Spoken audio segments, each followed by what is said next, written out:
আল্লাহ তাআলা কোরআনে উল্লেখ করেছেন। কোরআনুল কারীমের মধ্যে আল্লাহ তাআলা বিভিন্ন বিষয়ের কসম করেছেন।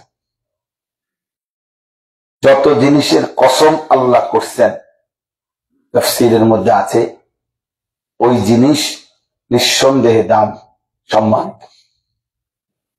কোরআনুল কারীমের মধ্যে আল্লাহ তাআলা এই পবিত্র নগরী, নিরাপদ নগরী মানে এই মক্কা নগরীর কসম করেছেন। এর দ্বারা কথা প্রমাণিত যে এই মক্কা নগরী মহান আল্লাহ তাআলার নিকট অত্যন্ত দাম। ওয়াত্তিনি ওয়াজ্জাইতুন ওয়া তুরি সিনিন ওয়া হাযাল বালাদিল আমিন। এই যে ওয়া হাযাল বালাদিল আমিন, আল্লাহ তাআলা বলেন আমি কসম করছি এই নিরাপদ নগরীর। এই নিরাপদ নগরী বলতে মক্কা নগরীকে বোঝানো হয়েছে। কোরআনুল কারীমের মধ্যে আল্লাহ তাআলা বলছেন আরেক জায়গায় লা উকসিমু বিহাদাল বালাদ ওয়া আনতা হিল্লুম বিহাদাল বালাদ। এটাও কসম। আল্লাহ তাআলা বলেন আমি কসম করছি এই নগরীর মানে মক্কা নগরীর। কেন কসম করলাম? আল্লাহ তাআলা বলেন যেহেতু এই নগরীতেই আপনি বন্ধু আমার, রাসূল আমার, আপনি এখানে বসবাস করছেন, এটা আপনার জন্মভূমি, এটা আপনার বসবাসের ভূমি। এই জন্য আমি আল্লাহ তাআলা এই নগরীর কসম করলাম। তাহলে মক্কা নগরী আল্লাহ তাআলার কাছে সম্মানিত। সম্মানিত কোরআনুল কারীমের মধ্যে আছে আল্লাহ তাআলা বলেন ইন্না আউওয়ালা বাইতিন ওয়াদিআ লিন-নাস লাল্লাযী বিবাক্কা মুবারাকান ওয়া হুদাল লিল আলামিন। নিশ্চয়ই জমিনে মানুষদের জন্য প্রথম আল্লাহ তাআলা বলেন যে ঘর বানানো হয়েছে ইবাদতের উদ্দেশ্যে, সেটা হলো লাল্লাযী বিবাক্কা, মক্কা নগরীতে। মক্কা নগরীর আরেকটা নাম হলো বাক্কা। মক্কা এটা যেমন একটা নাম, আর বাক্কা এটাও একটা নাম। এটাও একটা কোরআনুল কারীমে আল্লাহ তাআলা উল্লেখ করেছেন, এর নাম হচ্ছে বাক্কা। তো আল্লাহ তাআলা বলেন এই মক্কা নগরীতেই মানে বাক্কা নগরীতেই আল্লাহ তাআলা বলেন আমি আমার বান্দাদের জন্য ইবাদতের প্রথম ঘর নির্মাণ করেছি। তাহলে আল্লাহ তাআলার প্রথম ঘর যেহেতু এই মক্কা নগরীতে, তাহলে নিঃসন্দেহে ঘর যেমন দামি, ঘরের জন্য মনোনীত স্থান, এলাকা, মহল্লা সেটাও আল্লাহর কাছে দামি। তাহলে এই হিসাবে মক্কা নগরীতে অত্যন্ত দাম। কোরআনুল কারীমের মধ্যে আছে ইব্রাহিম আলাইহিস সালাম সর্বপ্রথম আল্লাহ তাআলার নির্দেশে, মহান আল্লাহ তাআলার হুকুমে এই মক্কা নগরীতে আল্লাহর ঘর কাবার পাশে ওনার সন্তান ইসমাঈল এবং তার স্ত্রী হাজেরা আলাইহিমাস সালাম এই দুইজনকে আল্লাহ তাআলার হুকুমে শাম দেশ থেকে, শাম মানে সিরিয়া এবং তার আশপাশ, আগে আরো বড় ছিল শাম দেশ, ছোটখাটো এখন আরো ছোট আরব রাষ্ট্র আছে, সবটা মিলেই আগে শাম দেশ ছিল। তো ইব্রাহিম আলাইহিস সালাম সেই শাম দেশ থেকে আল্লাহ তাআলার হুকুমে ইসমাঈল এবং হাজেরাকে এই মক্কা নগরীতে কাবা ঘরের পাশে এনে রাখছেন। যেখানে আমরা আল্লাহর ঘর কাবা যারা দেখছেন, এটা দুই অংশ, একটা হলো পুরা ঘর, আর একটা হলো ঘরের পাশে ডান দিকে একটু মানে একটা হাফ ওয়ালওয়ালা, অর্ধেক ওয়াল, এটাও কাবা, এটাও আল্লাহর ঘরের অংশই অর্ধেক। এটারে হাতিমে কাবা বলে, কাবার দেওয়াল, এইটাও কাবার অংশ। এখন যেখানে এই হাতিম অর্থাৎ এই অর্ধেক ওয়ালওয়ালা জায়গাটা, এই অর্ধেক ওয়ালওয়ালা জায়গা, এই জায়গাতে এনেই হযরত ইসমাঈলকে এবং ওনার স্ত্রী হাজেরাকে ইব্রাহিম আলাইহিস সালাম এখানে রাখছেন। এই জন্য এটারে যেমন হাতিমও বলে, তেমনি হিজরে ইসমাইল, ইসমাইলের কোল, মানে এখানে ওনার মা ওনাকে কোলে নিয়ে বসছে হাজেরা, এই জায়গাটার নাম এটাও হিজরে ইসমাইল, ইসমাইলের কোল। তো এখানে রাখার পর হযরত ইব্রাহিম আলাইহিস সালাম আল্লাহ তাআলার নিকট দুটা দোয়া করছে, ইয়া আল্লাহ রব্বি জাআল হাযাল বালাদা আমিনা। বিশেষ দুইটা দোয়া ছিল ইব্রাহিম আলাইহিস সালাম, যে আল্লাহ আমি আপনার কাছে বিশেষভাবে চাচ্ছি, আপনার কথা মতো, আপনার হুকুম মতোই আমি আমার সন্তান এবং স্ত্রীকে এই শহরে, এই গ্রামনগরীতে রেখে গেলাম। এখন আপনার কাছে আমার চাওয়া, কি চাওয়া? যে আল্লাহ আপনি আমার সন্তান এবং ইসমাইলকে যে শহরে রাখলাম, বালাদ, এই বালাদে, এই শহরে আপনি এই শহরটাকে আমিনান, নিরাপদ বানিয়ে দেন। আর 2 নাম্বার তিনি চাইলেন ওয়ারযুক আহলাহু মিনাস সামারাত, আল্লাহ আপনি আমার পরিবারের সদস্যদেরকে যাবতীয় ফল ফলাদি দ্বারা রিজিক দান করেন। তো এই মক্কা নগরীর ব্যাপারে এটাকে যেন আমিন, নিরাপদ বানায় দেয়, যে ইব্রাহিম আলাইহিস সালাম আল্লাহ তাআলার কাছে চাইছেন। আর এই নগরীতে যেন আমার বংশধর ফল ফলাদি দ্বারা রিজিক পায়, এই জন্য আল্লাহ তাআলার কাছে চাইছেন। তো আল্লাহ তাআলা তাফসীরের মধ্যে আছে ইব্রাহিম আলাইহিস সালামের এই 2 দোয়াই হুবহু ঠিক যেমনে চাইছেন এমনি কবুল করছেন।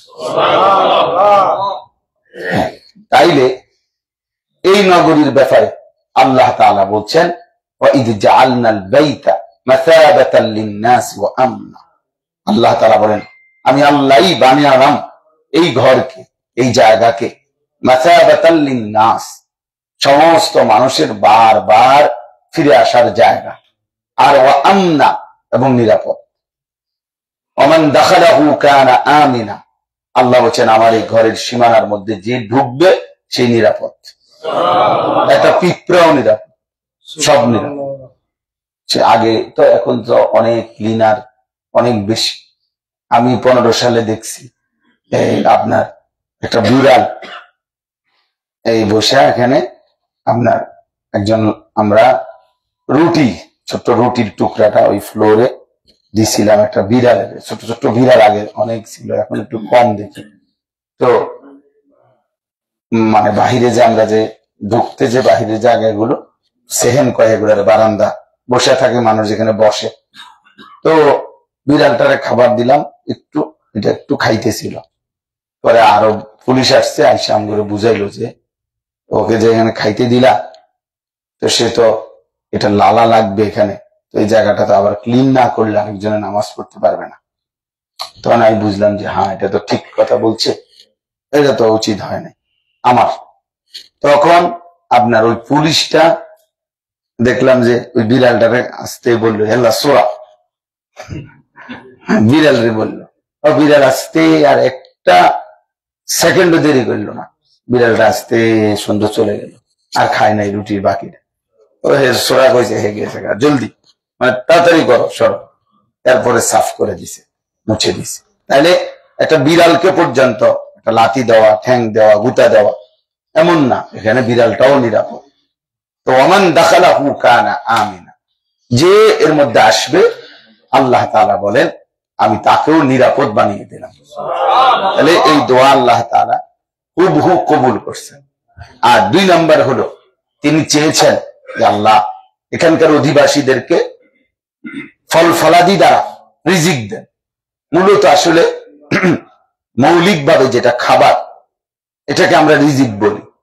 তা আল্লাহ তাআলা পৃথিবীর তাবৎ ফল, মানুষ ফল হিসাবে খায় যে শৌখিনতা, অর্থাৎ মূল খাবার এর চাহিদা পূরণ হলে মানুষ ফল খায় এমনিতে।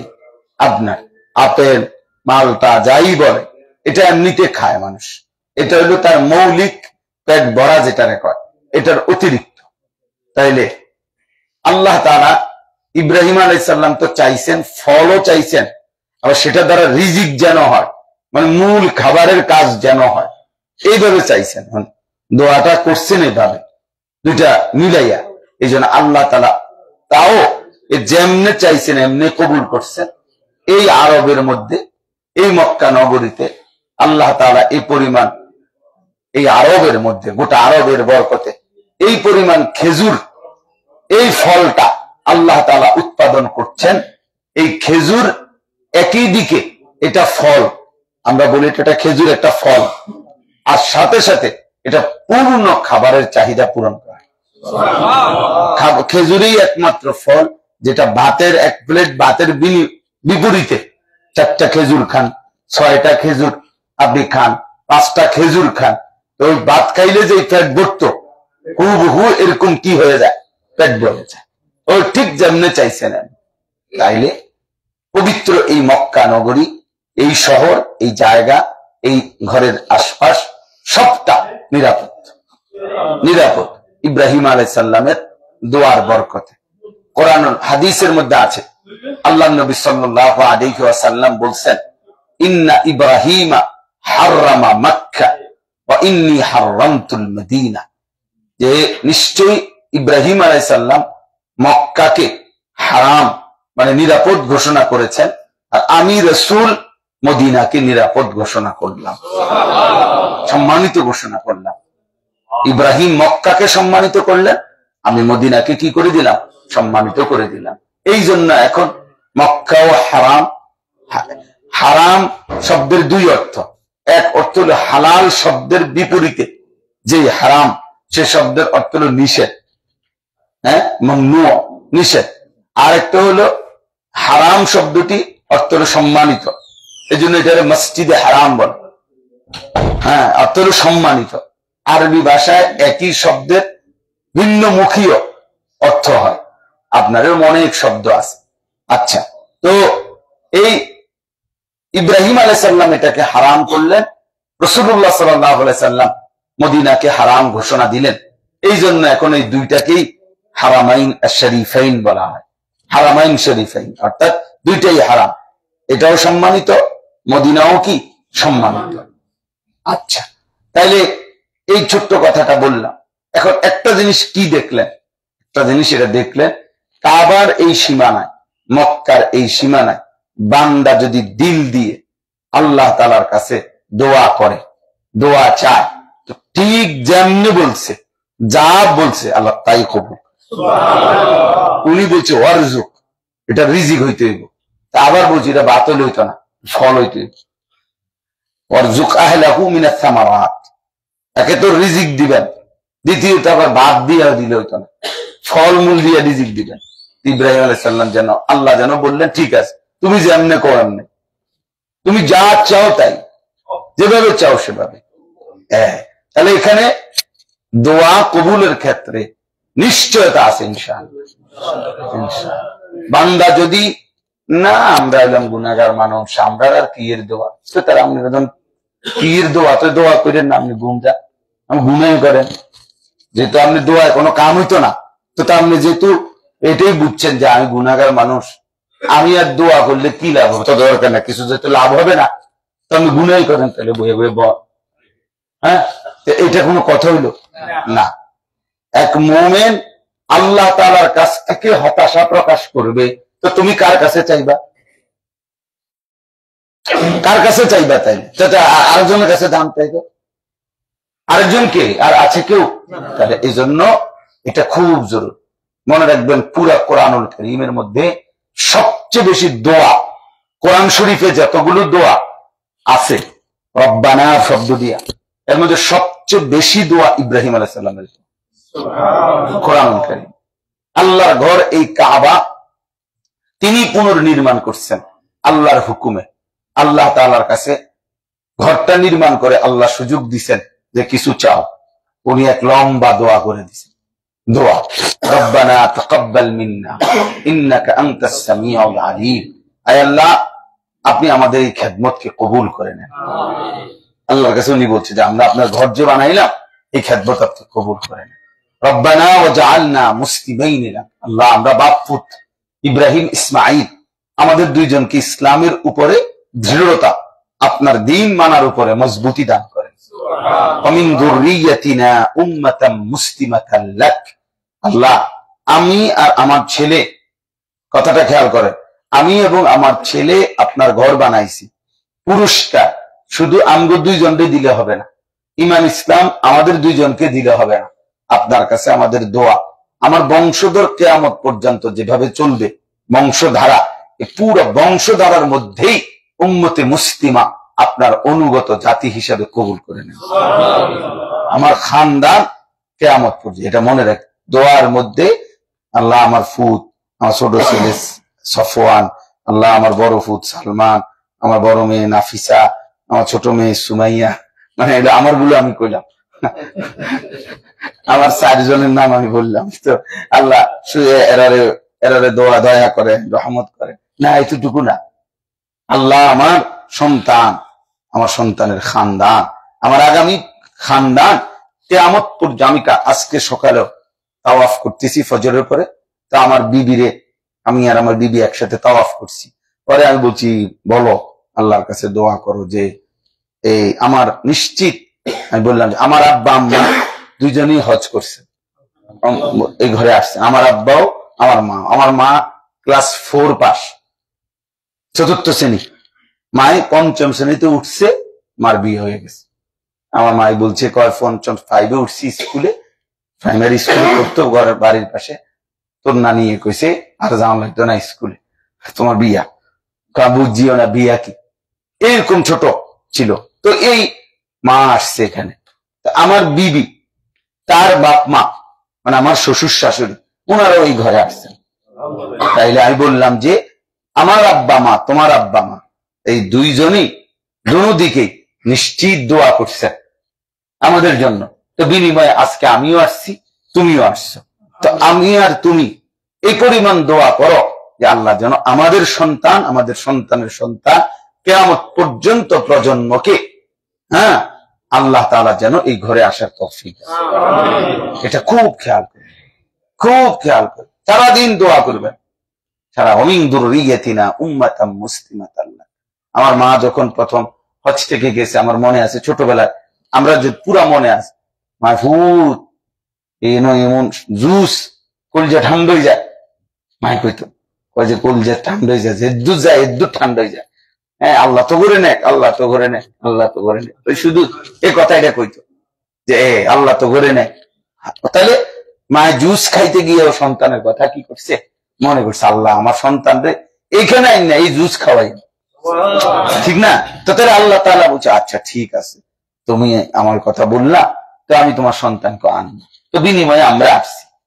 তাহলে আপনারা বলে যাবেন, আমরা বলে যাব, আমাদের বলাটাও যেন এমন ইখলাসের সাথে হয়, মহব্বতের সাথে হয়, যে আমাদের সন্তানরাও প্রজন্মের পর প্রজন্ম, যুগ যুগ ধরে এই ঘরে আসবে। আল্লাহ তৌফিক দান করেন। হাদিসের মধ্যে আছে, সাহাবায়ে কেরাম একদিন মদিনার সাহাবীরা, আনসার, মদিনার সাহাবীরা জিজ্ঞেস করছে, নবী না বলছে, ইয়া রাসূলুল্লাহ, আপনি আমাদের আনসারদের জন্য একটু দোয়া করেন। আনসার বুঝছেন তো, যারা মদিনার অধিবাসী সাহাবী ছিল। তো নবীজি দোয়া করলেন, আল্লাহুম্মা গফিরিল আনসার, আল্লাহ আমার আনসারদেরকে মাফ করে দেন। তো সাহাবীরা আমিন বললেন। তো ওনারা তো দোয়া চাইছেন এর দূরে না, যে আল্লাহ নবীজির কাছে যে আপনি আমাদের জন্য দোয়া করেন। নবীজি এখানে দোয়া শেষ করে নাই, হাদিসে আছে আল্লাহ নবী সাল্লাল্লাহু আলাইহি সাল্লাম বললেন, আল্লাহ আপনি আমার আনসারের সন্তানদেরকে মাফ করে দেন, আল্লাহ আমার আনসারের সন্তানের সন্তানদেরকে মাফ করে দেন, আল্লাহ আমার আনসারের সন্তানের সন্তানের সন্তানের সন্তানদেরকে মাফ করে দেন। এইভাবে বলতে থাকছেন। অর্থাৎ আগামী 4র্থ সিঁড়ি, আগামী 5ম সিঁড়ি, কিয়ামত পর্যন্ত আনে ওয়ালা নসল, বংশধর সবকে মাফ করে দেন। তাহলে ইব্রাহিম আলাইহিস সালাম এখানে আল্লাহ তাআলার কাছে এটা বলছে, মিন যুররিয়াতিনা উম্মাতাম মুসলিমাতান লাক। কোথায় দাঁড়ায় বলছে? এইখানে, এই ঘর বাবা, ইদ ইয়ারফাউ ইব্রাহিমুল কাওয়াইদা মিনাল বাইতি ওয়া ইসমাঈল, সরাসরি কোরআন শরীফের আয়াত। আমার ঘর বানালো, পুনর্নির্মাণ করলো ইব্রাহিম এবং ইসমাঈল। তো বানাইয়া এই ঘরের সামনে দাঁড়ায়া দোয়া করছে এগুলো আল্লাহর কাছে। এরপরে কি দোয়া করছে? ওয়া আরিনা মানাসিকানা, আল্লাহ আপনার কাছে আমাদের দোয়া যে আমি, আমার বংশধর, আমার সন্তান আপনার যত ইবাদত আছে, মানাসিক অর্থ ইবাদত সমূহ, আপনার সমস্ত ইবাদত কিভাবে করতে হবে, আপনার মানসা কিভাবে, আপনি ইবাদতটা চাচ্ছেন কিভাবে, সেভাবে আদায় করা কিভাবে, এটা আপনি আমাকে শিখায়া দেন, বলে দেন, দেখায়া দেন, আপনি নিজ হাতে বুঝায় বুঝায়। এটা অনেক বড় ইহসান যে আপনি আমল একটা করে গেছেন, কিন্তু কোন আলেমে দিন, কোন হক্কানি রব্বানি ব্যক্তি, অভিজ্ঞ দিনদার, ওই আমলটা ভালো জানে এমন কোন আলেমে দিন আপনার রুকু, আপনার সেজদা, আপনার তাসবিহ, আপনার একটা জিকির ঠিক করে দিছে, সঠিক করছেন, এটা অনেক বড় নিয়ামত। আমল তো করছেন, আপনি নামাজ পড়ছেন 20 রাকাত, 20 রাকাত তারা মনে করেন তাহাজ্জুদ নামাজ পড়ছেন, আপনি 20 রাকাতের রুকুই হয় না, একটাও হয় না রুকু, মনে করেন সেজদাটাও হয় না, আপনি তাসবিহটাও সঠিক করতে পারেন না, আপনি তো মনে করছেন আপনি নামাজ 200 রাকাত পড়ছেন, কিন্তু আরশে গেছে কিনা, আসমানে গেছে কিনা, আপনি এটা বুঝতে হবে। হ্যাঁ, এখন আপনি যদি বলেন এত কঠিন করেন না হুজুর, আল্লাহ ভরসা, তা আমিও বলি যে আল্লাহ ভরসা, কিন্তু আল্লাহ নিজে বলছিনি যে বান্দা তুমি ভুল করতে থাকো, আমি ভরসা। হ্যাঁ, না এটা বলে তাহলে তো আমার সমস্যা কি? আল্লাহ যদি না বলে তো আপনি কার উপরে চিন্তা করে করলেন আল্লাহ ভরসা? যিনি যার উপরে ভরসা উনি তো বলে নাই এই কথা। বলেন, কথাটা বলেন, এই কেন মাস্ক, কেন প্রশিক্ষণ, কেন এখানে আনা হলো? যত বিরক্তি এখানে বসতে গেলে, যত বিরক্তি তসবিহ পড়তে বললে, যত শর্ট করা যায় না, এটারে রেকর্ড করে দেওয়া যায় না, এটারে আপনার ভিডিও করে ছেড়ে দেওয়া যায় না, এটারে আপনার এইভাবে বলা যায়, সবভাবে তো আছে। কথা বোঝেন নাই? বই আকারে আছে কিনা তো পড়ে নেন, ভিডিও আকারে আছে কিনা আছে, একারে অক্ষরে অক্ষরে দেয়। কিন্তু এই যে নগদ সামনে বললাম আমি, আপনি শুনলেন সামনে, এই রূহ, এই নূর, আপনি এই নগদ, এই আসর, এটা কিয়ামত পর্যন্ত ওই ছবির থেকে, আলগা জায়গার থেকে হ্যাঁ পাবেন না।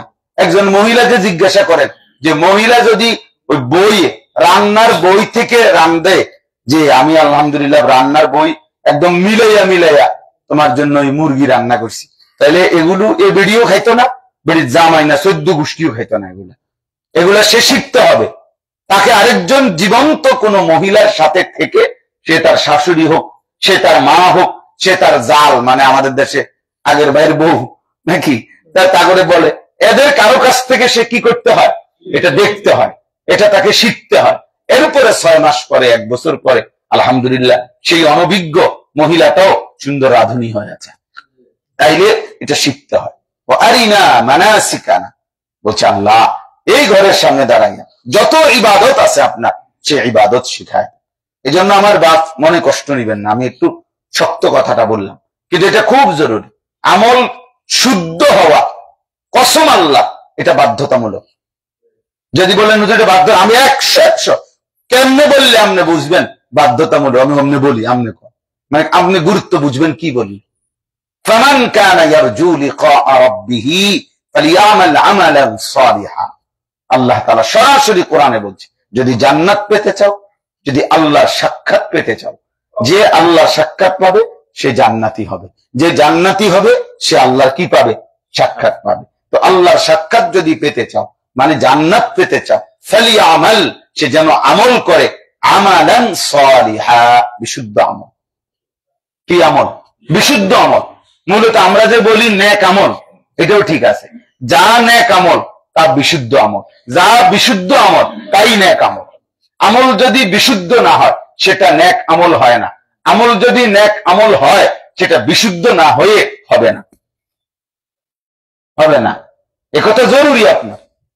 আপনি হুজুর আমরা এই বয়সে, আমরা এখন কেমনে শিখবো, আপনি আসছেন কেন এই বয়সে তাহলে হজ করতে? এই বয়সে যদি, এই বুড়া বয়সে জমির দলিল করতে হয়, তাহলে তো এখন আর আপনি কম্পিউটার করতে হবে না, আপনি হাতে লিখে দিলে হইব, কারণ আপনি বুড়া মানুষ হইবে নি, এটা বলেন।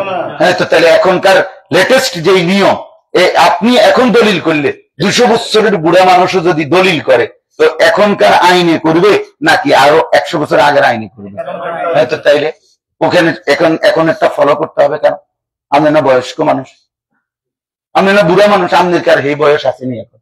আপনি আগের নিয়মে করেন, হবে না, হবে না। তো যখন আপনি ইবাদত করবেন, আপনি এটা শুদ্ধ করতে হবে, শুদ্ধ করতে হবে, শুদ্ধের আপ্রাণ চেষ্টা থাকতে হবে। হ্যাঁ, যদি বলেন হুজুর 100% নিখুঁত হয় নাই, কিন্তু আপনার চেষ্টা অব্যাহত ছিল, আন্তরিকতা অব্যাহত ছিল, আপনার ফিকির ছিল, আপনার কলজার মধ্যে কি অবস্থা, আসলে শিখতে চাচ্ছেন কিনা, বুঝতে চাইলেন কিনা, আসলে গুরুত্ব দিচ্ছেন কিনা, অশুদ্ধ কথাটা ঠিক করতে বারবার বলছেন কিনা, এটা আপনার দিলের কি অবস্থা, এটা আল্লাহ দেখে নাই? তো আপনার অন্তরে যদি কত লাগলে এরকম কত কথাই হুজুর না কয়, কত দেখছি, কত হুজুর একটা বালা মোড়া তাজা হুজুর দেখছি। হ্যাঁ, এই মানে একটা ব্যক্তি দিল আর বুঝলেন, আর একটা নিজের নষ্ট করলো নিজের আমল, আরেকজনেরও একটা কথা বলে আর থোসাইগাটা মাইতো না। আল্লাহ মাফ করে দিবে। আল্লাহ বলছে কিনা, আল্লাহ তো বলছে ফালিয়া আমাল আমালান সালিহা। আল্লাহ বলে নাই যে বান্দা গুনার উপরে তুমি টিকে থাকো, আমি মাফ করে দেব। এ কথা কোরআনে বলছে। গুনার থেকে ফিরে আসো, তওবা করো, রুজু ইলাল্লাহ, ফিরে আসো, আমি মাফ করে দেব। তো আপনি ফিরছেন কিনা? আপনি ফিরতে হবে। এজন্য দয়া করে আমি কঠিন করে বললাম, আপনাকে শিখতে হবে, আপনাকে এটা বুঝতেই হবে। মিনা কি, আরাফা কি, মুজদালিফা কি, আপনাকে এটা শিখতেই হবে। আপনাকে হজ বুঝতেই হবে, আপনাকে তালবিয়া শুদ্ধ করতেই হবে। আমি খামখেয়ালি করলে হবে না, অবহেলা করলে হবে না। পর্দা মা বোনদের কাছে, আমি নোয়াখালীতে যখন আব্দুল কাইয়ুম সাহেব হুজুরের ওইখানে প্রশিক্ষণ হয়েছিল একদিন, সেদিনও আমি বলছি যে যে সমস্ত মহিলা পর্দা করবেন না, পর্দা করেন না, আমি কমপক্ষে এতটুকু বললাম, আপনি আমার কাফেলার অন্তর্ভুক্ত না। আমার দোয়া বলে আমনে আর কিতা দোয়া, যাই হোক আমার যে দূরে দোয়া, মনে করেন আমনে আমনে আমার দোয়ার বাহিরে। কেন আমনে বললাম না আপনি পর্দা করবেন, কেন করবেন না? এখানে এসে করলেন না, আর কোথায়? আল্লাহর ঘরের কাছে এসেও কলজা যার কাঁপে না। আরে বেটি, তোমার কলজার কাঁপবে কোন দিন? হ্যাঁ বলেন, ইনসাফের কথা বলেন। হ্যাঁ, আমি তো সব মহিলা দেখছি মুখ খোলা, তো তো এরানি মুফতি সাহেব কথা বলেন না কেন? তাহলে আপনি হজ অগর থেকে শিখেন, যাগো যাগো চেহারা দেখে মুখ খুলে ফেললেন, তো তার কাছে মাসলা জিগান। বুঝেন নাই আমার কথা? তো তাহলে আপনি তাদের দিকে তাকাইলেন কেন? তারা কি করলে আপনার এটা জরুরি কেন? তারা মুখ খুলছে, তারা কি বুঝে না? তো তারা কি বোঝেন, আমি কি বুঝি না? কথাটা বুঝেন নাই? আপনি যদি বলেন হ্যাঁ হ্যাঁ কি বোঝে না এত মহিলা, তো আমি বলি আমি কি বুঝি না? তো আমি তো বুঝিয়েই বললাম পর্দা করতে হবে। দয়া করে এই জন্য একটু কঠোর বললাম। হজ ওই দিন আমাদের এই যে ইসহাক ভাই যিনি এখানে বয়ান করছেন, উনি একটা সুন্দর কথা বলছে নোয়াখালীতে, খুব ভালো লাগছে আমার কাছে এই কথাটা। আমি আমার বিবির সাথে এটা মোজাকারা করছি, আলোচনা করছি, আর বুঝাই বলছি। কোন ব্যক্তির এই যাদের প্রথম হজ, এখন এখানে আছেন না, প্রথমবারের মতো হজ করতেছেন যারা, এই প্রথমবারে যারা হজ আদায় করতেছেন, মনে রাখবেন এইটাই আপনার ফরজ হজ। কথা বুঝছেন না? এরপরে যদি আমরা 500 বারও হজ করেন, 100 বারও যদি হজ করেন, তো সেগুলো যত হজই করেন সেগুলো নফল হজ।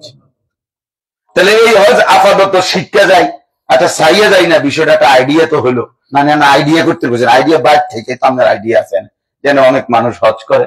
এখানে এসে কি আইডিয়া করতে আসছেন? এখানে ইবাদত পালন করতে আসছেন। কি করতে আসছেন বলেন? অতএব এখন এটাই ফরজ ইবাদত। আমরাও বুঝি, দিন থেকে বলি 2015 সালে এখানে থাইকেই, আমরাও এখানেই ছিলাম, এখানে থাইকেই আমি আপনার প্রথম জিন্দিগির হজ আমাদের জাফর ভাইয়ের এই গ্রুপ ও সিনিয়র ইন্টারন্যাশনাল এই ট্রাভেলস এর মাধ্যমে জিন্দিগির প্রথম হজ করছি। মানে আল্লাহর ঘরে প্রথম আসছি জীবনে হজ্জে 15 সালে আমি, এবং বিমানে উঠছি প্রথম জীবনে ওই বছর। তো তখন আমার মনে আছে, আমি এমনি বুঝানোর জন্য বলতেছি, মানে প্রথম সফরের অনুভূতিটা, প্রথম সফরের ফিকিরটা, যে তখন এই 40 দিনে আপনার আমার মনে হয় আমি 10 দিন বা 12 দিন হবে না যে হোটেলে এসে রাত্রে ঘুমাইছি। আর নাই তো হুজুর ফোন দিত, আমাদের শায়েখ মুশতাকুর নবী সাহেব হুজুর, আমি হুজুরের রুমে থাকতাম ওই সবুজ মিয়ার এই বিল্ডিংটাতে। তো তখন হুজুরে যখনই আমার ফোন দিত, মাওলানা কোথায়, আমি হারামে তাওয়াফ, কখনো কখনো আলহামদুলিল্লাহ গেছি আবার আসছি, তো মাঝখানে 10টা তাওয়াফ করছি, মানে 70 চক্কর। 10 তাওয়াফ মানে 70 চক্কর, কি দাম 10 চক্কর না, তাইলে আমরা তো বুঝেনি। অর্থাৎ এরকম জজবা ছিল। তখন সারা রাত থাকতাম, রাত্রে সন্ধ্যায় গেছি, পরের দিন 10টা বাজে আসছি। হুজুরে মাঝে মাঝে পেরেশান হইতো, তখন রাখতেই পারতো নাম করে রুমে আটকায়। ও যেদিন রাত্রে ক্যারান ভাঙছে, জাফর ভাই ক্যারান ভাঙছিল একবার 15 সালে, ক্যারান ভাঙ্গা আপনার রক্তাক্ত মানুষ মারা গেছে, বৃষ্টি হয়েছে, ওই রাত্রে ওই সন্ধ্যা ওই রাত্রেও তাওয়াফ করছে, শুধু মানুষে নাই। কে ক্যারান ভাঙলে ভাঙছে, আমি তো মরছি না। আমি বের হওয়ার পরে, কসম, আমি বের হওয়ার পরে রাত্রে, এরপরে আমার বড় ভাই বাংলাদেশ থেকে নরমালি মোবাইল সেটে ফোন দিছে, বড় ভাই চান্দিনা থেকে, কি খবর, তুই আসতি ভালো, হ্যাঁ তোর কোনো অসুবিধা হয় না তো? আমি তখন শুনছি, আমি ফাহাদ গেটের উপর দেখছিলাম, আর এত বড় দুর্ঘটনা হয়েছে, ক্রেন ভাঙছে, মানুষ মারা গেছে, আমি তাও জানি না, ইমানদারি বলতেছি আপনার। তো ভাইয়ে কইছে, আমি বললাম কি হয়েছে ভাই? কস কি, তুই কি হয়েছে মানে? তোদের এখানে যে ক্রেন ভাঙছে, এখানে মানুষ মারা গেছে, তুই জানাস না? আমি না ভাই, আমি কিছুই জানি না। এরপরে আমি খবর নিছি, মানে উনি বাংলাদেশ থেকে আগে টেলিভিশনে দেখাইছে, তাৎক্ষণিক চ্যানেলে, ওখানে দেখছি। যাই হোক, আমার বলার উদ্দেশ্য হলো আমার বুজুর্গি বলা না, কসম আল্লাহ, আপনাকে উৎসাহিত করা যে এখানে এটা শিখতে হবে, এটা বুঝতেই হবে। এই জন্য আপনাদের তালবিয়া শুদ্ধ করেন। আপনারা শরীয়তের মা বোন যারা আছেন, পর্দা হেফাজত করবেন। আপনারা যারা বাবারা আছেন, আপনারা বয়স্ক মানুষ, বয়স্ক আবার সামর্থ্যবান, এই জন্য হাজি সাহেবকে ওয়াজ করা একটু কঠিন। ওরা তো এমনি সাথে দিয়ে আমি কি বেড়া অল্প পয়সার লোক নাকি? হ্যাঁ, কথাবার্তা কও হুজুর, সাবধানে কও, কারণ এটা একটু অস্বস্তিকর লাগে যে এমন এক সাইজের মানুষ, বাচ্চা কাচ্চা নাই এখানে, তাইলে আপনারা একটা শ্রেণী, একটা লেভেলের মানুষ। কিন্তু আমার কথা হলো, দয়া করে শুধু আখিরাতের স্বার্থে বললাম যে ওয়ারিনা মানাসিকানা। ইব্রাহিম আলাইহিস সালাম এটা দোয়া করছে যে আল্লাহ আপনার ইবাদত, মানাসিক শব্দের 3 অর্থ, এক হলো হজ, 2 নম্বর হলো কুরবানি, 3 নম্বর হলো ইবাদত। আল্লাহ আপনার হজ কেমনে আদায় করব আপনি শিখায় দেন, আপনার কুরবানি কিভাবে আদায় করব আপনি শিখায় দেন, এবং সমস্ত ইবাদত কেমনে করব আপনি শিখায় দেন। অথবা আলাইনা, আল্লাহ আমাদের ভুল ভ্রান্তির জন্য আপনার কাছে দোয়া তওবা করছি, আপনি আমাদের তওবা কবুল করে নেন। ইন্নাকা আনতাত তাওয়াবুর রহিম। এরপরে আপনি হচ্ছেন সবচাইতে বেশি তওবা কবুলকারী, দয়াবান। এগুলা দোয়া। আরেকটা আছে, রব্বানা ওয়াবআস ফীহিম রাসূলাম মিনহুম, এরপরে অংশ দোয়া। এবার ইব্রাহিম আলাইহিস সালাম, দেখেন আমার এই কথাটা বুঝেন, যে আল্লাহর ঘরের কাবার কাছে আপনি দোয়া করতে যে একবারে কতটি কম আল্লাহর কাছে, হ্যাঁ না, আপনি আরো বলেন, আপনি যা বলবেন কসম খোদার আপনার রব তার চেয়ে অনেক বেশি। ফাওয়াল্লাহি, বুখারীর হাদিস, আমি নিজে পড়াইছি, ফাওয়াল্লাহি লা ইয়ামাল্লাল্লাহু হাত্তা তামাল্লু। নবীজি বলছেন আল্লাহর কসম, চাইতে চাইতে উম্মত তোমরা ক্লান্ত হবে, রব দিতে দিতে ক্লান্ত হবে না। আল্লাহ কি হবে না? ক্লান্ত হবে না। তুমি বলো, বলতে থাকো। রাসূলুল্লাহ সাল্লাল্লাহু আলাইহি ওয়াসাল্লাম বলছেন, ইস্তাজাবু লি আহাদিকুম মা লাম ইউআজ্জিল। বান্দা যদি তাড়াহুড়া না করে তো বান্দার প্রত্যেক দোয়া আল্লাহ কবুল করে। মা লাম ইউআজ্জিল, শর্ত হলো তাজিল, দ্রুতকরণ লাগবে না, করা যাবে না। তো নবীজিকে সাহাবীরা জিজ্ঞাসা করছে দ্রুততা বলতে কি? তো আল্লাহ নবী সাল্লাল্লাহু আলাইহি ওয়াসাল্লাম বলছে, কোন ব্যক্তি বলে দাউতু দাউতু সুম্মা দাউতু সুম্মা দাউতু ফালাম ইস্তাজাব লি ফাতাওয়াকা, যে আল্লাহ নবী সাল্লাল্লাহু আলাইহি ওয়াসাল্লাম বলেন, লোকটা বলে আল্লাহর কাছে, ভাই আমি বলছি, একবার না 2 বার বলছি, মনে 20 বার বলছি, মনে 200 বার বলছি, বুঝছি আমার ওইতো না, দিত না, আমার তো শেষে ছেড়ে দিছি, তো ওইতো না, মানে আপনি বুঝে ফেলছেন 200 বারের পরে। এই আল্লাহ নবী সাল্লাল্লাহু আলাইহি ওয়াসাল্লাম বলছেন, কোন ব্যক্তি আল্লাহর কাছে দোয়া করতে ছেড়ে দেওয়া, দোয়া করতে বন্ধ করে দেওয়া, এটাই তাড়াহুড়া। এটাই কি? তাড়াহুড়া। এখানে নির্ধারিত কোনো কি নাই, সংখ্যা নাই। তাহলে আপনাদের কাছে আমার অনুরোধের কথা, আপনারা ইনশাআল্লাহ হজ্জের কথাটা আমি বলতেছি, তো রব্বানা ওয়াবআস ফীহিম রাসূলাম মিনহুম ইয়াতলু আলাইহিম আয়াতিকা ওয়া ইউআল্লিমুহুমুল কিতাবা ওয়াল হিকমা ওয়া ইউযাক্কিহিম। এই কথাটা কি বলছে? ইব্রাহিম আলাইহিস সালাম যখন দেখছে আল্লাহর কাছে চাওয়ার একটা শ্রেষ্ঠতম জায়গা মক্কা নগরী, কাবা ঘর, এবং ইব্রাহিম আলাইহিস সালাম নিজে এই ঘর বানাইছে, মনে হয় যেন মানে শ্রমিকের ঘাম জড়তেছে, তো সে তার মনিক থেকে কিছু চাইতেছে, আল্লাহ আমি বানাইছি তো এই ঘর, এতক্ষণ আমি কাজ করছি, আজকে কয়টা দিন আমি লাগাতার আপনার ঘরের কাজ করলাম, আমি একটা একটা পাথর নিজের হাতে কি করলাম, বসাইলাম, এখন আমার ঘাম ঝরতেছে, আমি চাইতেছি। তো উনি বুঝছে যে এখন আল্লাহ তাআলা আমাকে দিবে, এই জন্য চাইতে চাইতে আল্লাহর কাছে শেষে উনি বললেন, আয় আল্লাহ, আমার আখিরি দোয়া আপনার ঘর বানাইয়া এইখানে দাঁড়াইয়া নবীজি ইব্রাহিম আলাইহিস সালাম দোয়া করছেন, আল্লাহ ওই আখিরি জমানার যে পয়গম্বর নবী মুহাম্মদ সাল্লাল্লাহু আলাইহি সাল্লাম আমার সন্তান ইসমাঈলের বংশে আমি তাকে চাই। রব্বানা ওয়াবআস ফীহিম রাসূলাম মিনহুম, আপনি ওই রাসূল দিবেন আমারে, ওই নবীকে আমাকে দিবেন। এখানে এই কাবার সামনে দাঁড়িয়ে ইব্রাহিম আলাইহিস সালাম আমাদের নবী সাল্লাল্লাহু আলাইহি সাল্লামকে আল্লাহর কাছে চেয়েছেন, আল্লাহর কাছে চাইছেন। বুঝেন এখানে দোয়ার কদরটা কি, এখানে দোয়ার হাকিকতটা কি? আল্লাহ তাআলা কাছে চাইছেন যে আল্লাহ আমার বংশধরের জন্য আমি আখিরি রাসূল চাই, মুহাম্মদ সাল্লাল্লাহু আলাইহি সাল্লামকে চাই। কেন? ইয়াতলু আলাইহিম আয়াতিকা, আপনার কোরআন তেলাওয়াত করবে, ইউআল্লিমুহুমুল কিতাবা ওয়াল হিকমা, আপনার কোরআন এবং সুন্নাহ এর আলোকে জীবন সাজিয়ে দেবে, ইউযাক্কিহিম, অন্তরকে সমস্ত মন্দ স্বভাব থেকে পবিত্র করে দিবে। এরপরে এই শেষ দোয়ার অংশে আয়েশা ইব্রাহিম আলাইহিস সালাম বলেন, আল্লাহ, মানে আমরা এটা বোঝানোর জন্য কই যেন ইব্রাহিম আলাইহিস সালাম বলছে, আল্লাহ বেশি চাইলেন নি কোন, আপনি নিয়ে আবার মনে কিছুলেন। তো ইব্রাহিম আলাইহিস সালাম নিজে নিজে বলতেছে, ইন্নাকা আনতাল আজিজ, আমি জানি আপনি অনেক বেশি ক্ষমতাবান, আমি চাইছি যা আপনি দিতে পারেন তার চাইতে কোটি গুণ বেশি।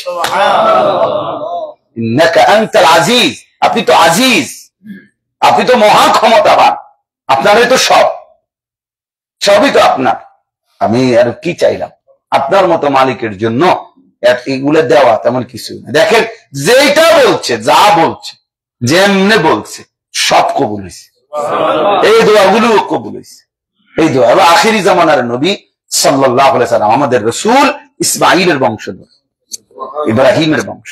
এজন্য হাদিসে আছে নবীজি নিজে বলতেন, আনা দাওয়াতু আবি ইব্রাহিম, আমি আমার পিতা ইব্রাহিমের দোয়ার ফসল। দাওয়াতু আবি ইব্রাহিম, আমার বাবা ইব্রাহিম, আমার পূর্বপুরুষ, ওনার দোয়া, আমি ওনার দোয়া এই কাবার সামনে দাঁড়িয়ে আমার জন্য করছেন, এই জন্য আল্লাহ তাআলা এই কাবার সীমানায় আমাকে পাঠিয়েছেন।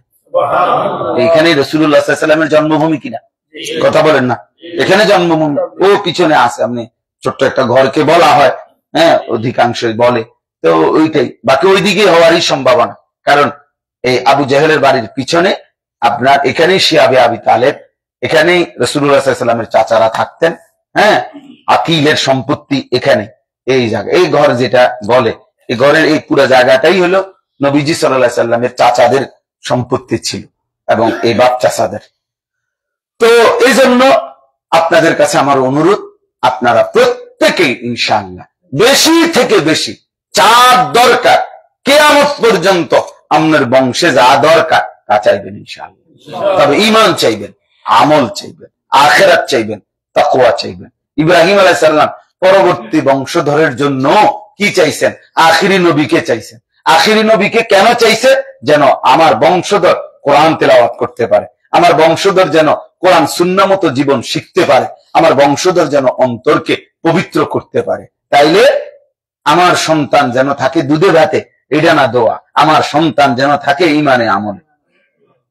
আমরা তো এলাম দোয়া শিখাইছে, আমার সন্তান যেন থাকে কি দুধে ভাতে, দুধে ভাতে। আর হুজুর খাস করে দোয়া করবেন, দোতলার ছাদ ডালাই রবিবারে একটা খাস দোয়া দিবেন, আল্লাহ আল্লাহ করে বহুত বড় আশা, যে পেনশনের টাকাগুলা বাড়ির মধ্যে কদ্দুর জমি ছিল এগুলো বেচা সব গুলাইয়া এই 5 তলার ফাউন্ডেশনটা হুজুর একটা খাস দোয়া দিবেন, যাতে 5 তলাটা শেষ করে জিফুতের লাগে কিছু রেখে যাইতে পারি। এরপরে আমার আর মরলেও কোনো দুঃখ নাই। আল্লাহু আকবার। আমি বলি চাচা আপনি দুঃখ দেখছেন কি? আপনি মরে না চাইবেন শুধু, আপনি শুধু কষ্ট করে মরেন না, শুধু মরলেই বুঝবেন, মরলেই বুঝবেন আপনার 5 তলার ছাদ, আপনি আপনার জিন্দিগির। বলেন আমি মিথ্যা বললাম? এবারে বলে না যে হুজুর পেনশনের টাকাগুলা বাড়ির জমি বেচা 2টা ফোলারে বিদেশ পাঠাইছি, তারারও কিছু তোরা দিতে থাক, আমি জমিও বিক্রি করে ফেলছি, পেনশনের টাকাটি মিলাইয়া এ শেষ আশা ওনার একটা 5 তলা বিল্ডিং করে উনি কবরে চাইলে ওনার আর কোনো দুঃখ নাই। ছিল মুমিনের দোয়া, এটাই চাওয়ার কথা ছিল মুমিন মিয়া, ইমানদার এই চাইবে, এটা কোনো বিষয় হলো মিয়া। 5 তলা আপনার ফুতে 5 তলা ফুলের মধ্যে থাকবে। এই জন্য দয়া করে আল্লাহর ওয়াস্তে বেশি থেকে বেশি দোয়া করবেন। আল্লাহ আনসার, আল্লাহ আনসার, ये कदम उठता नहीं उठाता है, इस कलम और किसी कलम की आता है।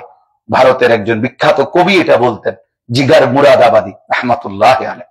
উনি বলতেন শোনো, আল্লাহর পথে যে কদম হাঁটে মানে চলে, এই কদম নিজে নিজে চলে না, আসমান ওয়ালা চালায়। ये कदम उठता नहीं उठाता है, इस कलम और किसी कलम की आता है। আল্লাহর কথা যে কলম লেখে, মানে উনি কবি ছিলেন, এই জন্য উনি লিখতেন, তো উনি বলতেন যে কলম আল্লাহর কথা লিখে, সে কলম নিজে লেখে না, লৌহে মাহফুজে রবের কলম থেকে এই কলম কালি পেয়ে লিখতে থাকে। যে জবান আল্লাহকে ডাকে তো সে আল্লাহ তৌফিক দেয়। হাকিমুল উম্মত মুজাদ্দিদুল মিল্লাত হযরত মাওলানা শাহ আশরাফ আলী থানভী রাহমাতুল্লাহ আলাইহি বলেন যে কোন ব্যক্তি আল্লাহকে একবার ডেকে যদি আবার দ্বিতীয়বার ডাকে, তো দ্বিতীয়বার ডাকা আল্লাহ তাআলা প্রথমবার একটা কবুল হইছে, এজন্য দ্বিতীয়বারে ডাকার তৌফিক দিয়েছে। সুবহানাল্লাহ, দ্বিতীয়বার ডাকার তৌফিক দিয়েছে। এজন্য দয়া করে বেশি থেকে বেশি আল্লাহর দিকে নিজেকে সমর্পণ করেন। এখন আল্লাহ আনছে, কিছুটা সুবিধা কিছুটা অসুবিধা, মনে রাখবেন আমি আপনাদেরকে মালিশ দিতেছি না, আমি ইনসাফের কথা বুঝাইতে চাই যে আল্লাহ নবী সাল্লাল্লাহু আলাইহি সাল্লাম বলছে সফর হচ্ছে মুতলাকান, মক্কা মদিনা না, শুধু সারা পৃথিবীতে সফরকে নবীজি বলছে এটা জাহান্নামের একটা টুকরা। কিতাতুম মিনান নার, সফর মানেই হচ্ছে জাহান্নামের একটা কি টুকরা, সফর মানেই হলো একটা পেরেশানি। এবার এই বাড়ির থেকে ঢাকা দাউদকান্দি যান, যতবার ক্যান্টনমেন্ট থেকে আমরা যাই ঢাকা, অথবা রাত্রে মাহফিল করে ফিরে আসি, আমার শরীরের মধ্যে সবসময় কাঁপ ধরে যে জ্যামে তো পড়ব, এবং জ্যামেই পড়ে থাকি। মেঘনার টোল দিতে গিয়া 2 ঘন্টা 1.5 ঘন্টা আপনার পড়ে থাকতে হয়। সফর মানেই বিরক্তিকর, সফর মানেই কষ্টকর। এই জন্য আল্লাহ নবী সাল্লাল্লাহু আলাইহি সাল্লাম সফরের মধ্যে, হর জায়গায় সফরের মধ্যে নামাজকে সংক্ষিপ্ত করছেন, ইবাদতকে পর্যন্ত আল্লাহ সংক্ষিপ্ত করে দিয়েছেন সফরের মধ্যে। কষ্ট না হইলে, কথা বলেন না, যেহেতু সফরটা কি কষ্ট, এই জন্য নামাজ কি করতে হয়, কসর করে না, তাহলে তার মানে বোঝা গেল যে সফর মানেই হচ্ছে কষ্ট। আমাদের তো এখানে আমরা লম্বা সময় পুরো 1 মাসের জন্য আসছি, এখানে তো আগামী 29 তারিখ আমরা মদিনায় নিয়ে যাবে, তাহলে টানা আল্লাহ চাহে তো প্রায় 1 মাস পূর্ণ সফর, বেশি লম্বা। এই জন্য আমরা নিজেকে মুকিম হিসাবে কি দেই, বলি, মনে করি, ফতোয়া দেই এবং নিজেরা পূর্ণ নামাজ পড়ি, কিন্তু মূল বিষয় হলো মানে এই পুরা সময়টাকে বলে সফর। অর্থাৎ আমি আল্লাহর ঘরের সফরে আসছি, হজ্জের সফরে আসছি, সফর মানেই কষ্টকর, সফর মানেই কষ্টকর। এই জন্য সফরের এই কষ্ট, সফরের এই ক্লান্তি এই মুহূর্তে ভুলে গিয়ে, হ্যাঁ আমার কাছে বই আছে সফরে হিজাজ, হিজাজের সফর। আর 1929 সালে, আজ থেকে 96 বছর আগে, ভারতের একজন বিশ্ববিখ্যাত বুজুর্গ হযরত মাওলানা আব্দুল মাজিদ দরিয়াবাদী রাহমাতুল্লাহ আলাইহি, উনি হজ্জের সফর করছিলেন। তো 1929 সালের হজ্জের সফরনামা, সফরে হিজাজ, এই কিতাব, 1 মিনিট শুধু শুনেন। ওই কিতাব আমার কাছে এখানে আছে আমার রুমে, আমি বললে আবার আইনা দেখাবো আপনাকে। ওখানে লেখা আছে তখন হজ্জের সফরের সর্বনিম্ন সময়সীমা লিখিত দিতে হইতো। টিকিটের মধ্যে পানির জাহাজে করে বম্বে যাইতো, তো এই ফিরতি আপ ডাউন মানে মোট যাওয়া এবং আসা থাকা সহ ফিরতি ফ্লাইট, যেমন আমাদের ফিরতি টিকিট জাফর ভাইয়ের কাছে আছে, কথা বুঝছেন কিনা? 7 তারিখের যে আমগো ফিরতি ফ্লাইটে টিকিট, তো ওইখানে যে ওই ফিরতি এবং আসা যাওয়ার টিকিট দিত, এটা মোট স্পষ্ট লেখা থাকতো সময়সীমা মোট একটানা 18 মাস। এইটা আপনাকে বুঝে টিকিট নিতে হবে। 18 মাস কতদিন? 1.5 বছর। কসম আল্লাহ, ওইটা আপনাকে বুঝে কি দিতে হবে? হ্যাঁ, জি জি, টিকিট করতে হইতো। উনি বলছে যে বোম্বে জাহাজ, পানির জাহাজে গেলাম আমরা যেদিন আমরা হজ্জের সফরে রওনা দিছি। কোন দিন? উনি বলছে যে যেদিন ঈদের চাঁদ উঠছে সেদিন জোহরের নামাজের পরে, খানা দানার পরে আত্মীয় স্বজন গ্রামবাসী আমগরে আগায়া দিছে, আমরা সেদিন রওনা দিছি। পহেলা শাওয়াল রওনা দিছে। এবং যখন বোম্বে গিয়া পৌঁছে পানির জাহাজের জন্য, যেই তারিখ দিছে যে আজকে বোম্বে পানির জাহাজ ছাড়বে হজের উদ্দেশ্যে, গিয়া শুনি, মানে আগামীকাল ছাড়বে শুনি, যে গিয়ে শুনি 18 দিন পরে জাহাজ ছাড়বে। হয়তো এই 18 দিন পড়েছিলাম জাহাজ ঘাটে। হ্যাঁ, এবং উনি বলছেন এই পুরো সফর আমরা, আপনার নিয়ম ছিল এটা যে একটি পানির জাহাজে 1500 জন যাত্রী ছিলাম আমরা। ওই লেখা আছে 1500 যাত্রীর জন্য 6টা টয়লেট ছিল। আর এই 1500 যাত্রী, উনি বলছেন মনের কষ্টে যে মনে হয়েছে যে একটা গরু, ছাগলের, ভেড়া, বকরির মূল্য আছে, কিন্তু হজ্জের এই মানুষগুলো একটা পানির জাহাজে 1500 মানুষের জন্য 5টা বা 6টা বাথরুম এবং রান্না করার তাদের কোনো ব্যবস্থা নাই। সকলেই গ্রুপ গ্রুপ করে নিজের রান্না, এই লাকড়ি এবং চাউল, পেঁয়াজ, রসুন এগুলো সাথে নিত, কিছু কিছু কিনতো, কিনে এই পুরা পথ মক্কা মদিনা, আপনি এগুলো আমরাও মাথার ধরবে না, আপনি মাথার ধরবে না, আমাদের কারোই মাথার ধরবে না। অর্থাৎ এইভাবে ওনারা হজ্জের সফর করছে। উনি বলছেন যে এই যে কষ্টের বর্ণনা দিয়া উনি একটা কথা সুন্দর লিখছে, আমার কাছে এটা এত ভালো লাগছে।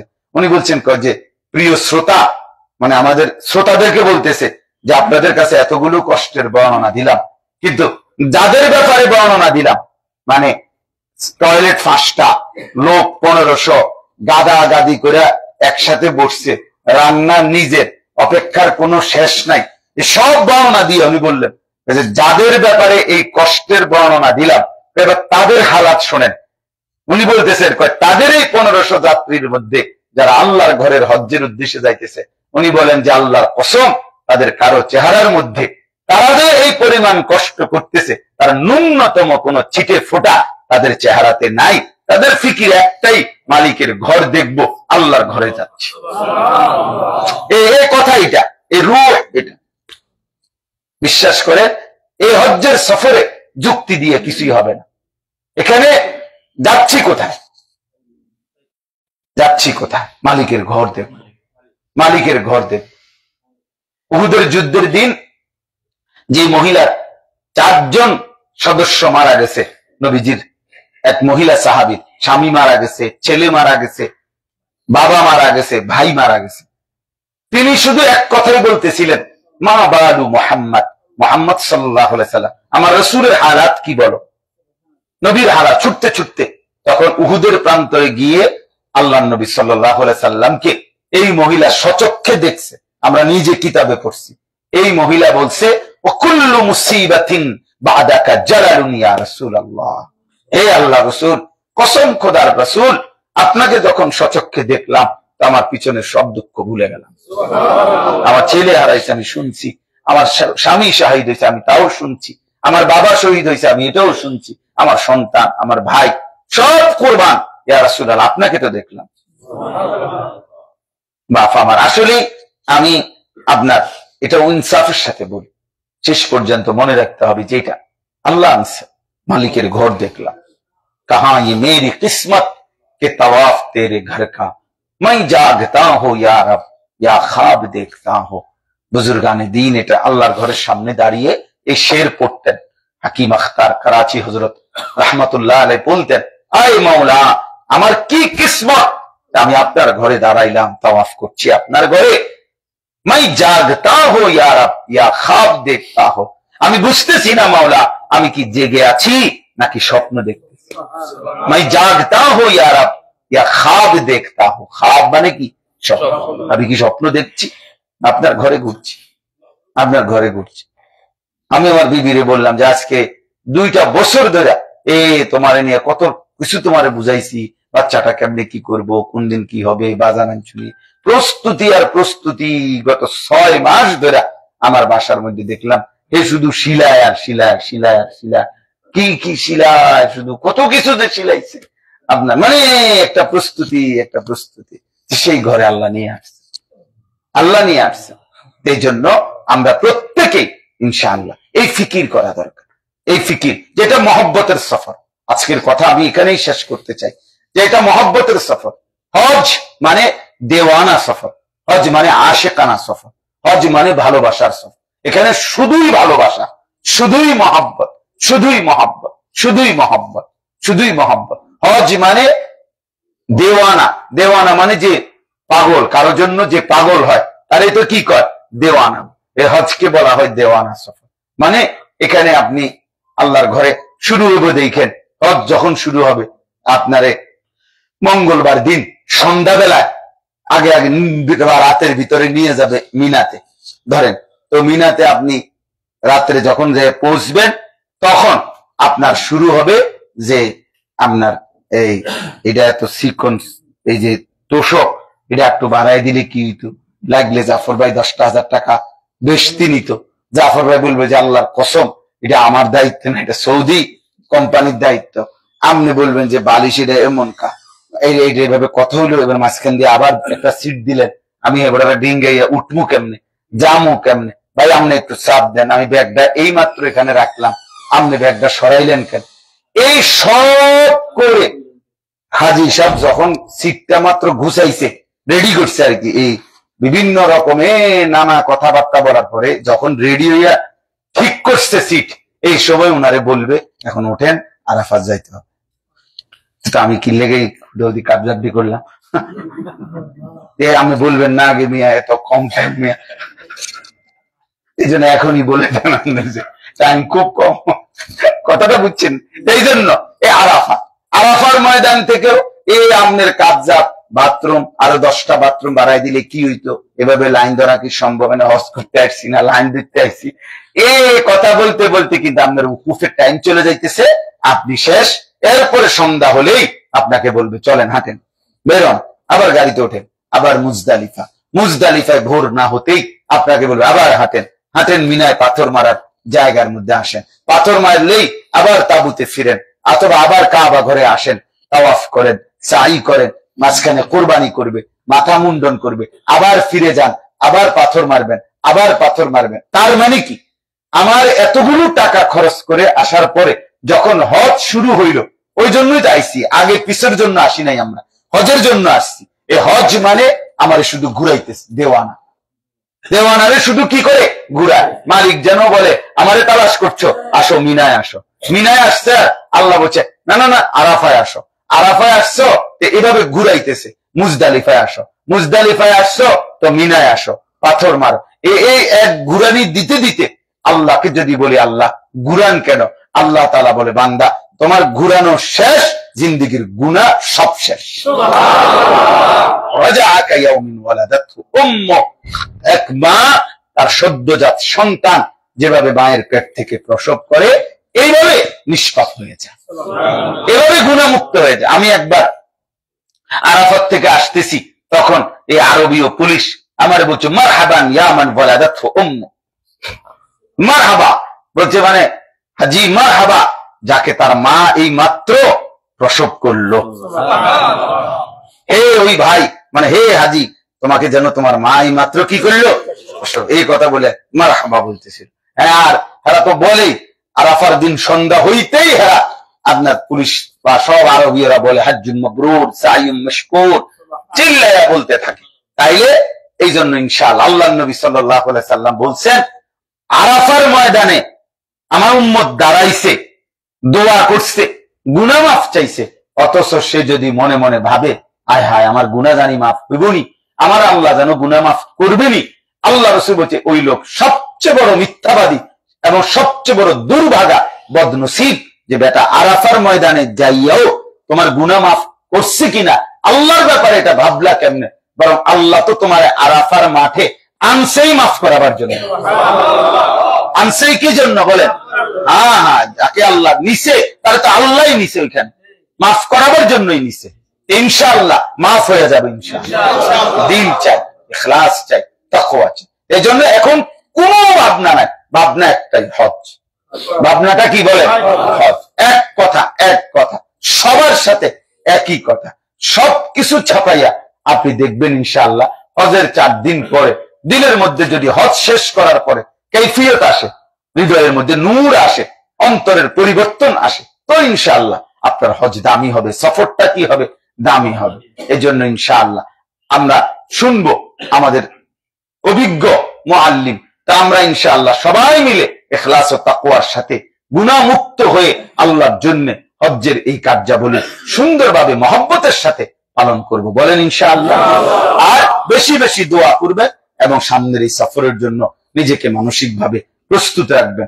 আহামরি আলাদা কোনো কাজ না, এই মিনায় যাবেন, ইবাদত করবেন, আরাফায় যাবেন, চোখের পানি ফেলবেন, মুজদালিফায় আসবেন, চোখের পানি ফেলবেন, মিনায় পাথর মারবেন, তো আবার তাবুতে ফিরবেন, চোখের পানি ফেলবেন। শুধু কান্না, শুধু দোয়া, শুধু জিকির, শুধু তাসবিহ, শুধু তেলাওয়াত, শুধু মালিককে ডাকা, এইটাই হবে কাজ। এখানে এটাই কি কাজ।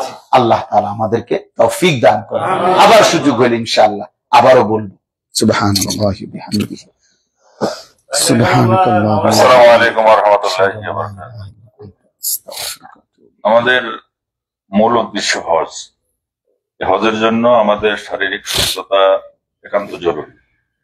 এখানে আমরা যে কয়দিন অবস্থান করব, আমাদের এই মুহূর্তে মসজিদুল হারামে হজের আগে নামাজ পড়াতে যে পরিমাণ নেকি পাওয়া যায়, হজের পরও একই নেকি। তাওয়াফ এটা তো একই নেকি নাকি, এটা কোনো তারতম্য হবে না। এই মুহূর্তে হয়তো অনেকে যারা আসছেন তারা উমরা করবেন না, আর উমরা তো আপনি করছেন তামাত্তু হজে। তাওয়াফ আপনি একদিনে 5টা 7টা 10টা করবেন না। যদি কারো সুযোগ থাকে মাগরিবের নামাজের পরে শুরু করবেন, এশার নামাজের পর্যন্ত শেষ যদি না হয় আরো 10 মিনিট করবেন, কারণ ওই সময়টাতে এরকম গরম থাকে না। কিন্তু জোহরের নামাজের পরে, আসরের নামাজের পরে শরীর চলে না, এরপরে জোর করে এই কাজগুলো যদি করেন, আপনি হজের মূল সময়টাতে অসুস্থ থাকবেন। বেশি বেশি পানি খাবেন, প্রয়োজনীয় ওষুধপত্রগুলো ব্যবহার করবেন। আর যে বিষয়টা আমরা চেষ্টা করতেছি আপনাদেরকে মালটা দেওয়ার জন্য, ভিটামিন সি, এটা কিন্তু প্রয়োজন আপনার এই মুহূর্তে শরীরের স্ট্রেংথের জন্য। আপেল দেওয়া হইতেছে আপনার যাতে পেটটা পরিষ্কার থাকে, অস্বস্তি না থাকে, এসব কারণে। এই বিষয়গুলো একটু আপনারা হয়তো রুমে দিলে অনেকে খায়, অনেকে খায় না, কাটে না, এরকম না। আপনি যে জুসটা রিয়েল দিয়ে কিনে খাবেন, এটা কিন্তু জুস না। দুধ চা খাবেন না, আঙ্গুর খাবেন না, বিস্কিট খাবেন না। এই জিনিসগুলো যদি আপনার পেট নষ্ট করে, তাইলে আপনি এহরাম পরা অবস্থায় ওই কয়দিন ওখানে সমস্যায় পড়বেন। আমাদের যে দায়িত্ব, এই দায়িত্বের মধ্যে আল্লাহ তাআলার জবাবদিহিতার ভয়ে এটাতে চুল পরিমাণও আপনার জন্য আমি কমতি করব না, আমরা কমতি করব না। যেটা নিয়ে আমি আমার মৃত্যুর পরেও আমাকে ধরা হবে যে হাজীদের এই দায়িত্বগুলো আমি পালন করছিলাম কিনা। কিন্তু আপনাদেরকে শুধু আমরা যখন যেই নিয়ম কানুনগুলো মানার জন্য বলি, এই জিনিসগুলো আপনারা একটু দয়া করে মানবেন। আমাদের সাথে যে সমস্ত আলেম ওলামা আছে, যখন আপনার যেটা মন চায় আমল সংক্রান্ত মাসলা মাসাইল, আপনারা তো জায়গায় বসে পাবেন, এটা পাবেন না? তো তাহলে উনারা যেটা আপনাদের শরীয়ত সম্মত আল্লাহ তাআলার হুকুম, নবী করিম সাল্লাল্লাহু আলাইহি ওয়াসাল্লামের তরিকা মতো হজ সুন্দর হয় পালন করতে পারেন, এই বিষয়গুলো ওনারা দেখবেন। আর বাকি যেগুলো ব্যবস্থাপনা, এগুলাতে আমরা খাদেম হিসাবে আপনাদের সাথে আছি। কিভাবে আপনারা বাসে যাবেন, তাবুতে থাকবেন, কোথায় কখন মুভমেন্ট করবেন। আর সবচেয়ে বড় হইলো, আপনি মিনায় যাওয়ার আগে জানবেন আপনি মিনায় কি নিবেন। মিনায় গেলে আপনি জানবেন আজকে এখানে আপনি কি কাজ। ওখান থেকে আপনি আরাফায় যাইতে আপনি জানবেন যে এখানে কি নিতে হবে। ওখানে গেলে আপনি জানবেন যে কি কাজ। আপনি যে সময়টা, এই সময় আপনি এটা আপনি জানবেন। সুতরাং এগুলা নিয়ে আপনি টেনশন করেন না। 5-7 দিনের আমল একসাথে মাথার মধ্যে জমা করার দরকার নাই। আমরা চেষ্টা করবো আপনাদেরকে উপস্থিত বলে উপস্থিত আদায় করে নেওয়ার জন্য, যাতে আপনাদের হজ সুন্দর হয়। সবাই সবার জন্য দোয়া করবেন যাতে সবাই সুস্বাস্থ্য থাকে, কারণ স্বাস্থ্য ভালো না থাকলে কাজগুলো করতে পারবেন না। আসসালামু আলাইকুম ওয়া রাহমাতুল্লাহি ওয়া বারাকাতুহু। ইনশাআল্লাহ আগামীকালকে এই সকাল 9:30